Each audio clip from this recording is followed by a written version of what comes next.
थार रेगिस्तान रेत और झाड़ियों का एक विशाल फैलाव उत्तर पश्चिमी भारत और पूर्वी पाकिस्तान में फैला है। ये एक ऐसी जगह है जहां बहुत गर्मी और हैरानी की बात है, बहुत ठंड भी पड़ती है। थार में जिंदगी इंसानों और जानवरों दोनों के लिए हमेशा एक संघर्ष रही है। पानी की कमी एक बहुत बड़ी चुनौती है। थार के लोग पारंपरिक रूप से चरवाहे रहे हैं, अपने जानवरों को चरागाह की तलाश में घुमाते रहते हैं। थार रेगिस्तान कई तरह के जीवों का घर है। कठोर परिस्थितियों के बावजूद कई पौधों और जानवरों की प्रजातियों ने यहाँ जीवित रहने के लिए अनुकूलन किया है। इनमें लुप्त प्राय भारतीय गजेल, रेगिस्तानी लोमड़ी और चिंकारा, एक प्रकार का गजेल, शामिल है। थार प्रवासी पक्षियों के लिए एक महत्वपूर्ण पड़ाव भी है। हालांकि थार पारिस्थितिकी तंत्र का नाजुक संतुलन खतरे में है। जरूरत से ज्यादा चराई, जंगलों का कटना और जलवायु परिवर्तन सभी अपना असर दिखा रहे हैं। ये दबाव मरुस्थलीकरण की ओर ले जा रहे हैं, एक ऐसी प्रक्रिया जिसके द्वारा उपजाऊ भूमि रेगिस्तान में बदल जाती है। थार का और इस पर निर्भर लोगों का भविष्य अधर में है। हाल के वर्षों में थार रेगिस्तान में एक अजीब घटना देखी गई है। यह हरा भरा होता जा रहा है। पिछले कुछ दशकों में उपग्रह चित्रों में वनस्पति आवरण में उल्लेखनीय वृद्धि दिखाई दे रही है। इस अप्रत्याशित बदलाव ने वैज्ञानिकों और पर्यावरणविदों के बीच आशा और चिंता दोनों को जन्म दिया है। इस हरियाली का मुख्य कारण मानवीय हस्तक्षेप है। बड़ी सिंचाई परियोजनाओं, विशेष रूप से इंदिरा गांधी नहर, ने थार के पहले के बंजर क्षेत्रों में पानी पहुंचाया है। इसने किसानों को उन जगहों पर फसलें उगाने की अनुमति दी है जहां कभी केवल रेगिस्तानी झाड़ियां उगती थीं।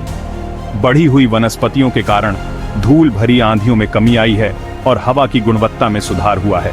हालांकि थार का हरा भरा होना बिना किसी नुकसान के नहीं है। गहन कृषि की शुरुआत ने रेगिस्तान के नाजुक पारिस्थितिक संतुलन को बदल दिया है।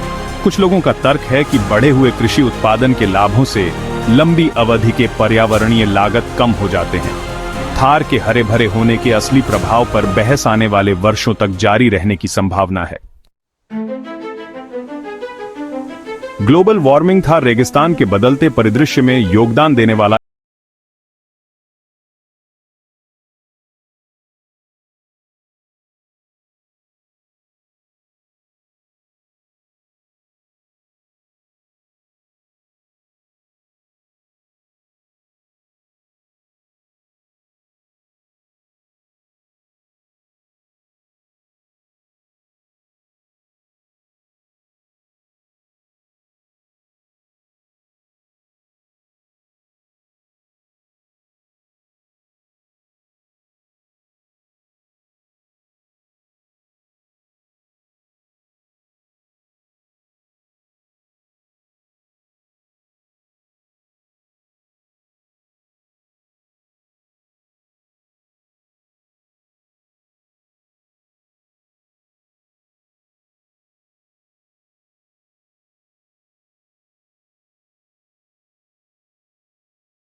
कालिक स्थिरता सुनिश्चित करने में मदद मिल सकती है।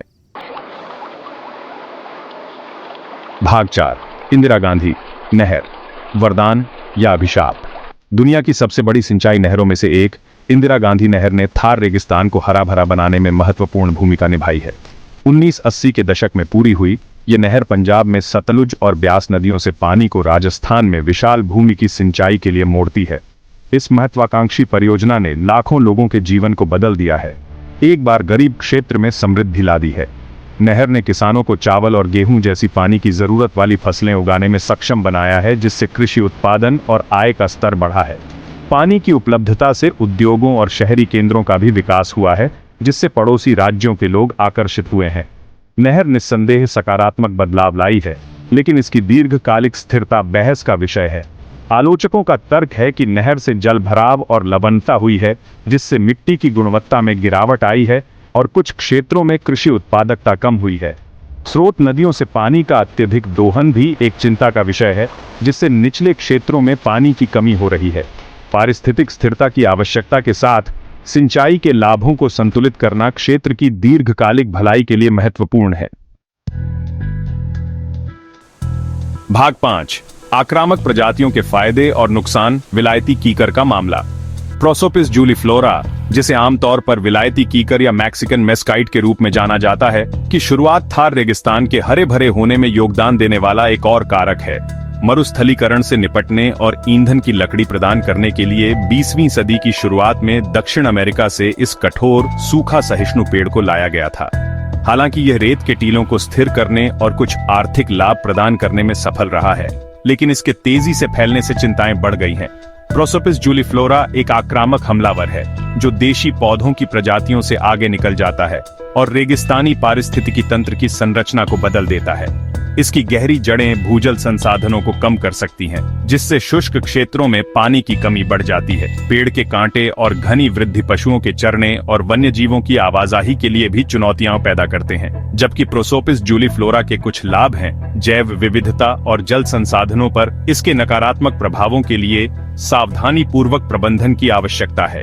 यांत्रिक हटाने, नियंत्रित चराई और देशी प्रजातियों के विकास को बढ़ावा देने के माध्यम से इसके प्रसार को नियंत्रित करना इसके पारिस्थितिक प्रभाव को कम करने के लिए महत्वपूर्ण कदम है। अगर आपको यह वीडियो पसंद आया हो तो इसे लाइक और शेयर जरूर करें और ऐसे ही रोमांचक वीडियो देखने के लिए हमारे चैनल को सब्सक्राइब करना ना भूलें। अगले वीडियो में फिर मिलेंगे, तब तक के लिए अलविदा।